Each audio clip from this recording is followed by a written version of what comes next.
Mordendo a doença da perda, o sensor fica tímido. Vou atualizar o resumo da situação da guerra do Oriente Médio. Esta é a atualização de 15 de maio. O regime iraniano tenta diversas medidas para aliviar a pressão do bloqueio dos portos iranianos pela Marinha dos Estados Unidos sobre sua economia. Os Estados Unidos continuam mantendo essa operação de bloqueio, e isso deve impor um fardo considerável à economia iraniana no futuro. A Marinha dos Estados Unidos desviou 3 navios mercantes entre 16H de 14 de maio e 9H de 15 de maio.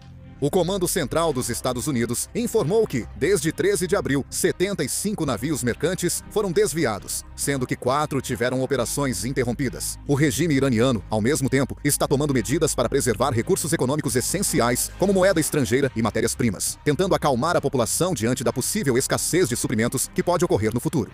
O governo iraniano teme que a pressão econômica prolongada cause instabilidade social. Em 15 de maio, o Ministério da Agricultura do Irã alterou critérios de preços e o teto cambial para a importação de arroz e óleo comestível.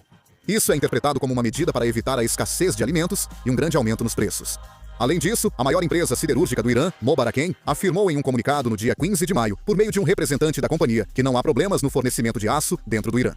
Recentemente, as Forças Armadas dos Estados Unidos destruíram instalações que respondiam por 25% a 30% da produção anual de aço do Irã durante a guerra. Na verdade, a empresa siderúrgica Mobaraken foi alvo de ataques das Forças Armadas dos Estados Unidos durante a guerra e, recentemente, também teria interrompido alguns de seus principais projetos. O responsável pela otimização de energia do Irã disse que, em 15 de maio, 76 complexos petroquímicos seguem operando com capacidade total anual de produção de 100 milhões de toneladas. Ele explicou que o Irã tenta importar matérias-primas para suprir a escassez. No entanto, segundo as forças de defesa de Israel, durante a recente guerra, ataques aéreos israelenses causaram grandes danos a pelo menos 2 complexos petroquímicos iranianos, deixando mais de 85% da capacidade de exportação petroquímica do Irã paralisada. O governo iraniano prepara um pacote separado para apoiar empresas afetadas pelo setor de internet. Com a crescente pressão econômica, a liderança iraniana reforçou ainda mais a coesão e unidade interna. A conta do líder supremo Mojtaba Rahman postou em 15 de maio, no Dia da Compreensão Persa, destacando a importância da unidade nacional frente às pressões externas. No mesmo dia, Esmail Bagai, porta-voz do Ministério das Relações Exteriores do Irã, visitou o Kurdistão Ocidental e agradeceu à comunidade curda por proteger as fronteiras do país, destacando a coesão interna. Esses movimentos também estão ligados aos alertas anteriores das autoridades de inteligência iranianas de que o agravamento da situação econômica pode desencadear novamente uma grande instabilidade social. Fontes informaram à mídia anti-regime que o alerta foi relatado em reunião do Conselho Supremo de Segurança Nacional em abril de 2026. Uma autoridade sênior do Irã continua exigindo garantias como condição prévia para garantias capazes de evitar futuros ataques dos Estados Unidos e de Israel. E parece que o regime iraniano considera o reconhecimento oficial do controle sobre o Estreito de Hormuz como uma dessas garantias. O general Mohammad Ali Jafari, comandante do quartel-general sociocultural Bagh-e-Atollah da Guarda Revolucionária do Irã, declarou em 14 de maio que os Estados Unidos devem cumprir as medidas de construção de confiança exigidas pelo lado iraniano antes de qualquer negociação com o Irã. O regime iraniano busca há tempos reconhecimento do controle do Estreito de Hormuz, vendo isso como forma de dissuadir ações militares dos Estados Unidos ou Israel. Ou seja, o próprio reconhecimento internacional do controle sobre o estreito funciona como uma espécie de medida de construção de confiança. As declarações de Jafari refletem a posição do núcleo duro da linha dura iraniana, não sendo apenas opinião pessoal. A China ainda não deixou claro se vai cooperar com os Estados Unidos para garantir a liberdade de navegação no Estreito de Hormuz. O presidente dos Estados Unidos, Donald Trump, afirmou que, após a reunião com o presidente chinês Xi Jinping, realizada de 13 a 15 de maio, a China demonstrou interesse em ajudar na reabertura do Estreito de Hormuz. Além disso, o secretário do Tesouro dos Estados Unidos, Scott Bessent, afirmou que a reabertura do estreito também está alinhada com os interesses nacionais da China, e por isso, espera-se que a China exerça sua influência sobre o Irã nos bastidores para pressionar pela reabertura do estreito.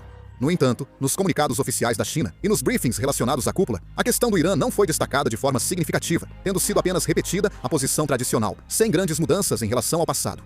O fato de o Irã reivindicar o controle sobre o Estreito de Hormuz entra em conflito com a posição oficial que a China tem declarado.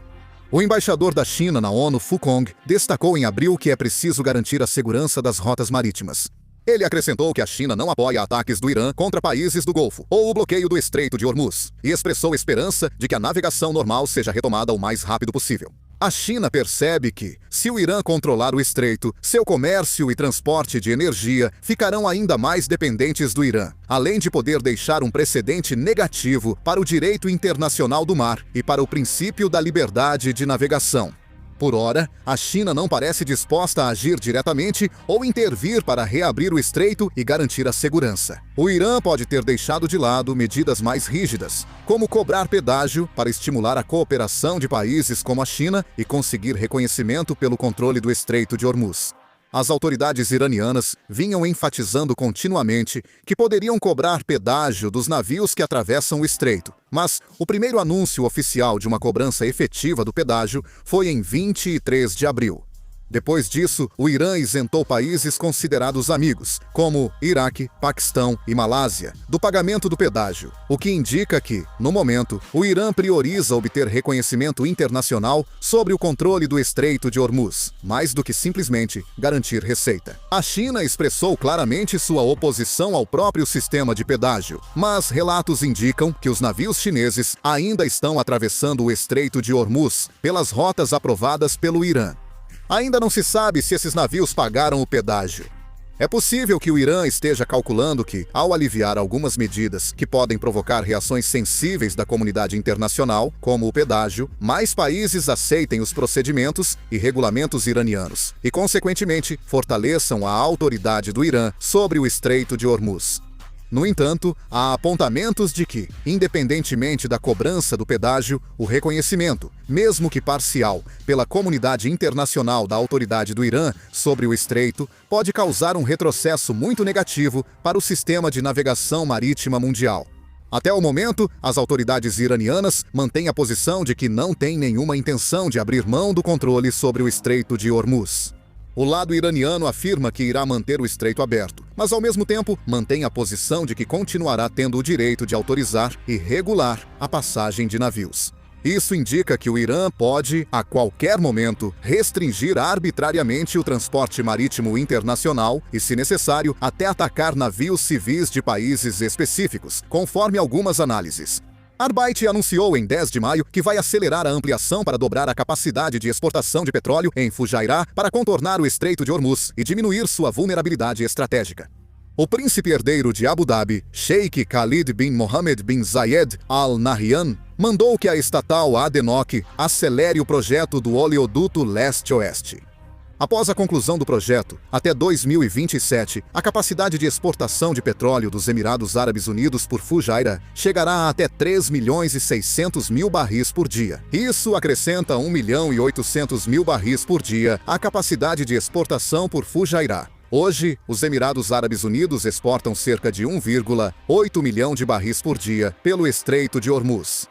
No entanto, durante a guerra recente, o Irã realizou vários ataques com drones e mísseis visando os campos de petróleo e as instalações de oleodutos em Fujairah. Diplomatas ocidentais anônimos disseram à mídia em 10 de maio que a Arábia Saudita discute assinar um tratado de não agressão com o Irã após a guerra. Ainda não está claro o quanto as negociações com o Irã avançaram.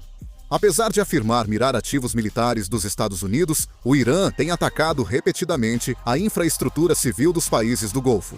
Mesmo com um tratado de não agressão entre Arábia Saudita e Irã, análises indicam que o Irã pode seguir atacando países do Golfo, alegando atingir ativos militares dos Estados Unidos nesses locais.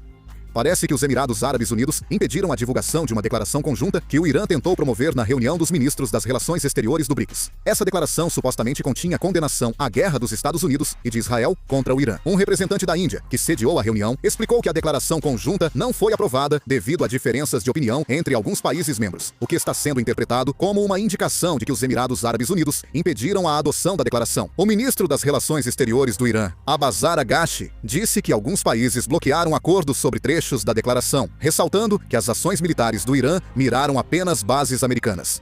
Ele argumentou ainda que, mesmo que essas bases americanas estejam localizadas em outros países do Oriente Médio, elas podem ser alvos de ataques. O Irã já atacou instalações civis. Em 15 de maio, o Departamento de Estado dos Estados Unidos informou que Israel e Líbano prorrogaram o cessar-fogo temporário por mais 45 dias. O porta-voz do Departamento de Estado dos Estados Unidos, Tom Peacock, disse que ambos concordaram em estender o cessar-fogo para permitir mais avanços. Este anúncio parece ser resultado de uma reunião de alto nível promovida pelos Estados Unidos em Washington corrente contínua de 14 a 15 de maio. Sabe-se que autoridades de alto escalão de Israel e do Líbano participaram da reunião para discutir a manutenção do cessar-fogo e questões relacionadas a futuras negociações. Assim que houver mais novidades, produzirei um vídeo e farei o upload. Vou encerrar o vídeo por aqui. Obrigado.